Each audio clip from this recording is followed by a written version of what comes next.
내 딸을 데리고 엄마 노릇을 하고 있네. 저게. 영은의 분노는 극에 달했다. 참지 못하고 반사적으로 엑셀을 밟았다. 처음엔 차가 미세하게 움직였다. 하지만 곧 두 눈이 충혈된 채로 발을 끝까지 눌러버렸다. 엔진이 울부짖듯 비명을 질렀고 차는 광란의 질주처럼 튀어나갔다. 범수와 세리하니의 행복을 기원하신다면 구독과 좋아요 눌러주셔야 이루어집니다. 그럼 이야기 시작하겠습니다. 햇살이 따뜻했다. 하지만 마음은 점점 얼어붙었다. 창밖으로 보인 풍경 그 한 장면 때문이었다. 공원 한복판 유모차를 밀며 밝게 웃는 세리. 유모차 안에는 자기 딸 세리가 있었다. 피가 거꾸로 솟았다. 가슴 깊은 곳에서 무언가 끌어올랐다. 내 딸인데 저 아이가. 한이의 웃음소리가 창 너머로 들리는 듯했다. 하지만 곧 두 눈이 충혈된 채로 발을 끝까지 눌러버렸다. 엔진이 울부짖듯 비명을 질렀고 차는 광란의 질주처럼 튀어나갔다. 멈춰, 나영은. 정신 차려. 누군가의 목소리가 들리는 듯했지만 그녀의 귀에는 들리지 않았다. 그렇게 나영은은 유모차를 향해 돌진하기 시작했다. 그때였다. 공원의 다른 쪽에서 오범수가 다급하게 달려오고 있었다. 한이와 세리를 몰래 보기 위해 술도가 인근에서 기다리던 그는 자동차 헤드라이트가 미친 듯이 달려드는 걸 본 순간 본능적으로 몸을 날렸다. 한이야. 세리야. 한순간의 본능적인 움직임. 그가 유모차 앞을 가로막았다. 그리고 이어진 건 굉음, 쿵. 사람들의 비명이 뒤섞이고 세리는 유모차를 잡은 채 그대로 땅에 주저앉았다. 범수는 한이를 밀쳐 구했지만 정작 본인은 그대로 튕겨나가 몇 미터를 굴렀다. 차는 도로 옆 가로수에 처박혔다. 차 안에서 머리를 핸들에 박은 나영은은 의식을 잃은 듯 축 늘어져 있었다. 앞 유리에는 금이가 있었고 백미러엔 아직 세리와 한이가 놀란 얼굴로 고개를 돌린 장면이 비쳐 있었다. 오범수는 피투성이가 된 채 응급실로 실려갔다. CT결과 갈비뼈 2대, 쇄골 골절, 뇌진탕 소견. 곧바로 응급수술이 들어갔다. 세리는 충격에서 헤어나오지 못한 채 병원 대기실에 앉아 한이를 품에 안고 떨고 있었다. 그녀의 손은 끊임없이 떨리고 있었고 눈은 충혈돼 있었다. 그때 헐레벌떡 술도가 식구들이 병원에 나타났다. 세리 씨, 이게 무슨 일이에요? 천수가 물었다. 눈물을 머금고 세리가 말을 하는데 교수님이 다치셨어요. 이에 흥수가 흥분을 감추지 못하고 그러니까 어떡해요? 누가 그런 건데요? 그러자 천수가 흥수를 붙잡는다. 세리 씨도 지금 놀라서 정신이 없는데 그렇게 따지듯이 얘기하면 어쩌니? 세리는 천천히 목소리를 가다듬고 하니 엄마가 차로. 다 같이 놀란다. 뭐라고요? 그 여자가 이런 미친 짓을 저질러. 다들 거친 분노를 드러냈다. 그 여자는 어디 있습니까? 모르겠어요. 정신없는 사이에 사라졌어요. 과연 나영은은 어디에 있을까? 그녀는 일단 정신을 차리고 도망치듯 몸을 숨겼다. 하지만 그제서야 정신을 차리고 병원에 와서 몰래 한이와 범수를 상황을 보고 눈물을 흘리고 있었다. 나영은은 병원 복도 끝 구석진 자판기 앞에서 몸을 떨고 있었다. 얼굴은 창백했고 입술은 파랗게 질려 있었다. 손은 멈추지 않고 떨렸다. 내가 뭘 한 거야? 그녀의 머릿속은 계속해서 그 순간이 재생되고 있었다. 엑셀을 밟던 순간, 오범수가 유모차 앞을 가로막던 순간, 그리고 그 끔찍한 충돌음. 핸드폰이 울렸다. 화면에는 김 회장님이라는 이름이 떠 있었다. 여보세요. 회장님. 영은 씨, 지금 어디세요? 뉴스에서 교통사고 소식을 들었는데 김 회장의 목소리는 차분했지만 걱정이 묻어났다.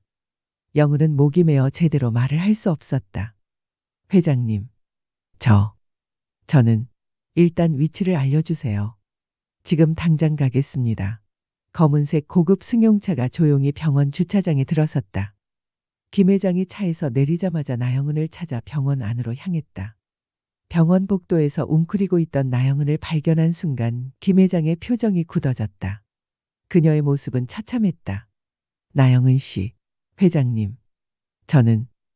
저는 정말.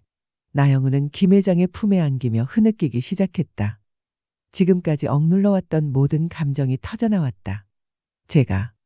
제가 사람을 다치게 했어요. 한이 아빠를. 그 착한 사람을.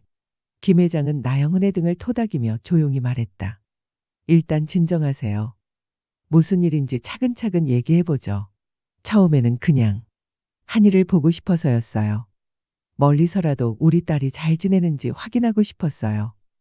그런데 세리 씨가 한이와 함께 있는 걸 보고 충동적으로 행동한 거군요.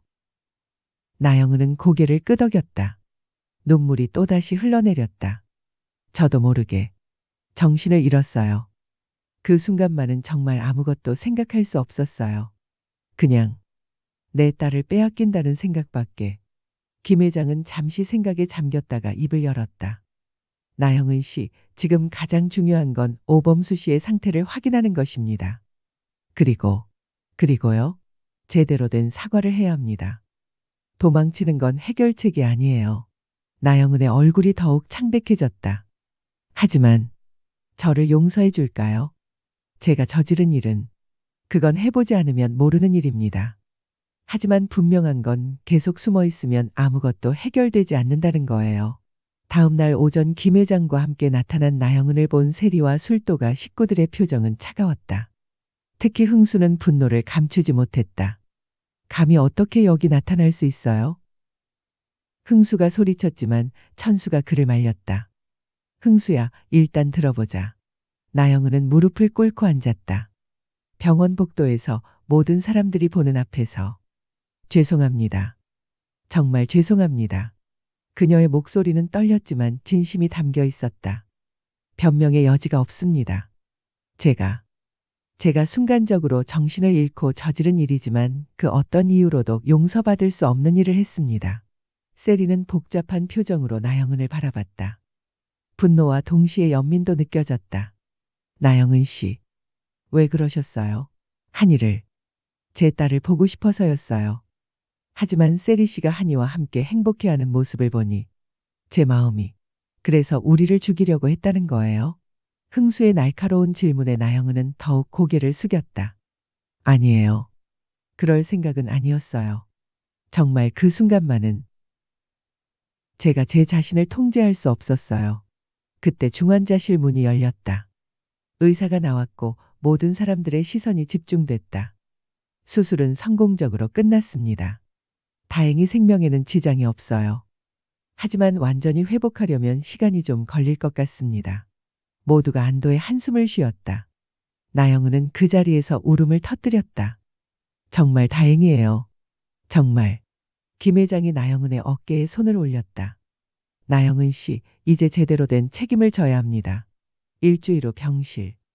오범수가 깨어났다. 세리가 병실에서 간호하고 있었다. 세리는 눈물을 글썽이며 범수의 손을 잡았다. 정말 다행이에요. 교수님, 나도 다행이야. 너희들이 무사해서. 그때 병실 문이 노크됐다. 들어온 건 김 회장과 나영은이었다. 나영은은 다시 한번 무릎을 꿇었다. 범수 씨. 정말 미안해요. 내가 돌이킬 수 없는 실수를 저질렀어. 오범수는 영은을 쳐다보지도 않고 강하게 말했다. 네 얼굴 절대 보고 싶지 않아. 너 사람 아니야. 어떻게 한이가 있는데. 형사 책임은 묻지 않을게. 그리고 양육권 소송 취하해. 병원 치료도 받고 심신이 안정되면 그때야 용서할지 생각할게. 과연 영은은 정신을 차리고 한이라도 만날 수 있을지, 범수는 용서를 할지 궁금해지네요. 범수와 한이의 아름다운 사랑의 결말을 기대하며 지금까지 상상을 더한 다음화 예고였습니다. 즐겁게 보셨다면 구독, 좋아요 부탁드려요.